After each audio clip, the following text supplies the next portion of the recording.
vient de parler de mes erreurs sur les 2 vidéos précédentes, mais j'ai fait exprès de ne pas évoquer la plus importante au final, et c'est celle-ci qu'on va aborder dans cette vidéo.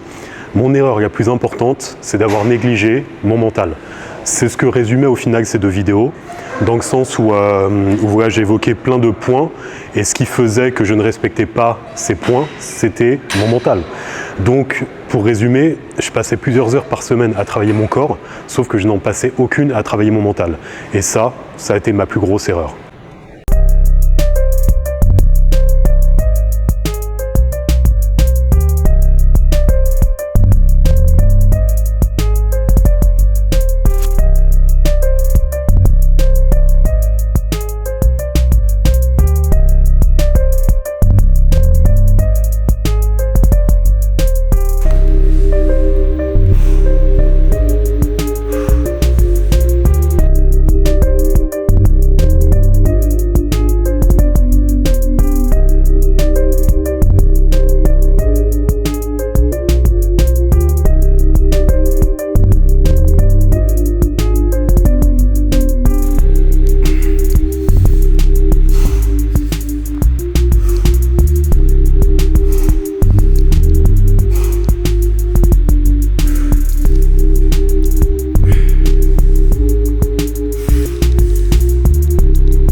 Pourquoi le mental est-il si important dans la musculation?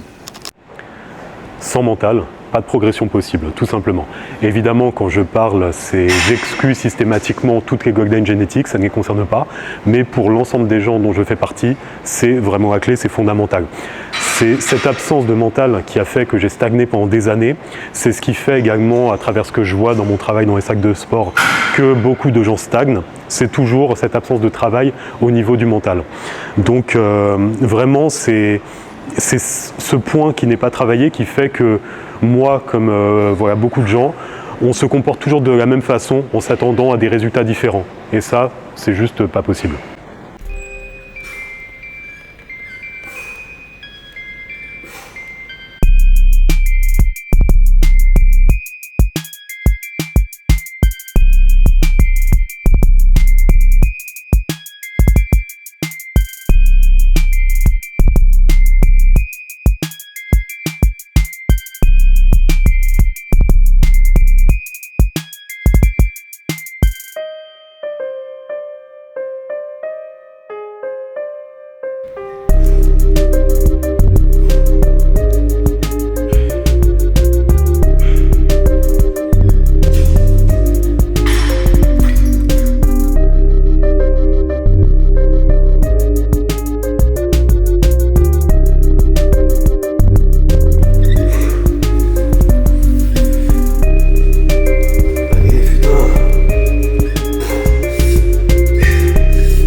Donc je pense que vous l'avez compris, pour moi le facteur le plus important pour la progression en musculation, c'est le mental. C'est vraiment de lui que viendront tous nos progrès et donc par extension notre réussite en ce qui concerne l'atteinte de nos objectifs. Et encore une fois, on peut extrapoler au-delà de la musculation par rapport à cette idée. En fait, c'est le mental qui nous donnera la force voilà, d'apprendre, d'appliquer ce qu'on a appris, de tenir nos entraînements, de tenir notre diète, de nous impliquer dans nos séances, de persévérer sur le long terme surtout, parce que c'est ça qui est souvent très compliqué, c'est de tenir sur le long terme. Vu que c'est un sport de patience, on arrive plein d'idéaux et on pense progresser très vite, sauf que voilà, la réalité du terrain fait qu'on se rend compte que ça va prendre beaucoup de temps. Et sans ce mental renforcé et solide, évidemment, on va très vite abandonner.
Mais alors comment travailler ce mental?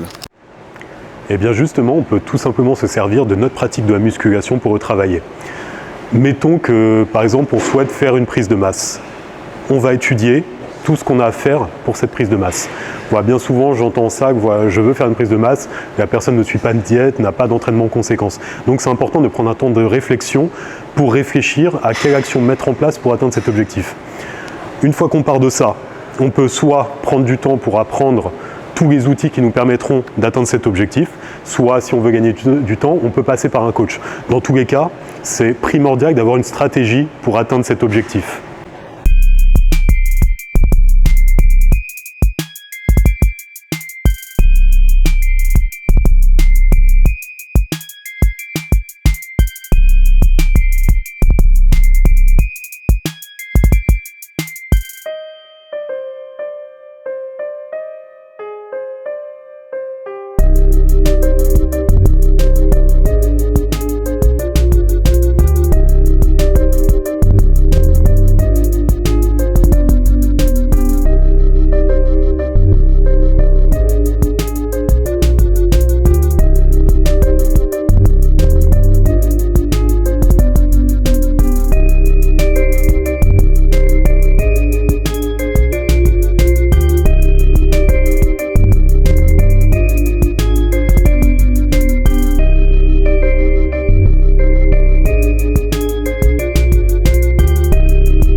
Ensuite, je pense que ce serait intéressant de se servir de nos journées pour travailler quotidiennement notre mental.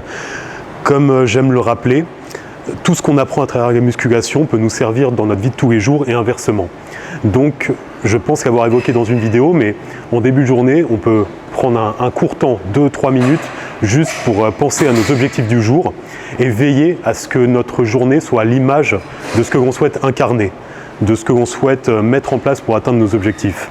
Et donc c'est en mettant quotidiennement en place ces petites actions que l'on va travailler notre volonté, nous améliorer et donc par extension renforcer notre mental et nous rapprocher de nos objectifs encore et toujours.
Au niveau des séances d'entraînement, aurais-tu des clés plus concrètes pour travailler le mental? Alors pour cela, on pourrait déjà commencer par appliquer ce que j'ai évoqué dans la vidéo précédente, à savoir la concentration et notre façon de faire les choses. Ce serait déjà une bonne base. Le gros problème de nos sociétés contemporaines, c'est notre addiction aux requêtes incessantes d'attention de notre smartphone. On ne peut pas s'empêcher d'y répondre. Et le souci avec ça, c'est qu'on perd énormément justement en concentration, on a du mal à rester focalisé sur quelque chose, donc on perd en productivité. Et même voilà, en sortant du côté sportif, on est moins efficace, voilà, ça va être professionnellement, même dans notre vie sociale, on a du mal à être attentif avec nos proches. Et là, ça devient quand même très problématique.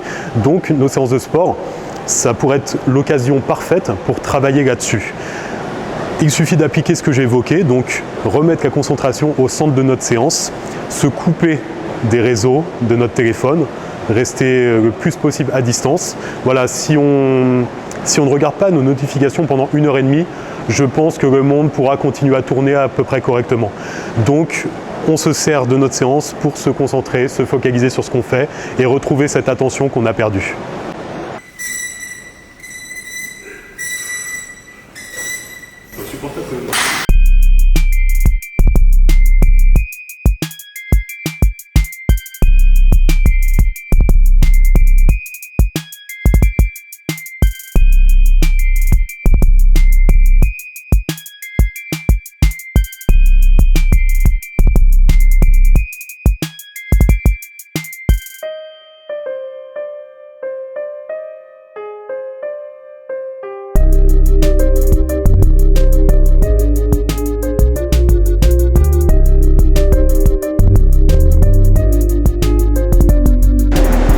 C'est la fin de l'année, donc la période des résolutions.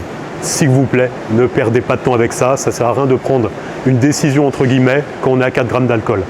Si vous voulez des résultats différents de tout le monde, il faut se comporter différemment de tout le monde. Et donc sortir de cette logique de cycle de voilà, c'est la fin d'année, on prend des résolutions pour la nouvelle année, ça ne mène nulle part. Ça fait très longtemps que je suis dans ce milieu. Des résolutionnistes, j'en croise tous les ans, donc qui arrivent plein de bonne volonté au mois de janvier. Et en général, février, mars pour les plus déterminés d'entre eux, ils disparaissent. Donc, les résolutions, ça suffit, c'est une perte de temps sèche. Il est temps de prendre des décisions fermes, de s'y tenir et de mettre en place des actions en cohérence avec cette prise de décision. Tout le reste, ça ne sert à rien.